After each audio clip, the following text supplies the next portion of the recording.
สวัสดีค่ะเพื่อนๆวันนี้อากาศแย่มากฝนตกหนาวเปียกแฉะตอนนี้กำลังเดินทางไปทำงานเฮ้ยขึ้นมาหนาวแต่สูเย็นมากค่ะ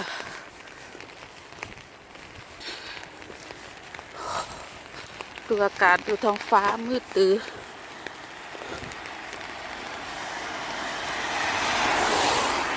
นี่แหละชีวิตเมืองนอกอากาศหน้าหนาวมันก็จะตกอย่างนี้ทุกวันหน้าร้อนมันก็ตกหน้าหนาวมันยิ่งตก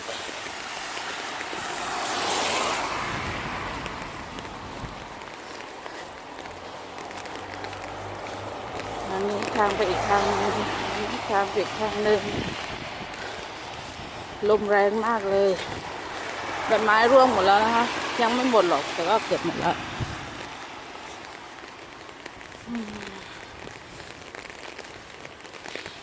เอาแล้วค่ะไปแล้วค่ะฝนตกฮึมแฮมลมแรงสีทองอาราม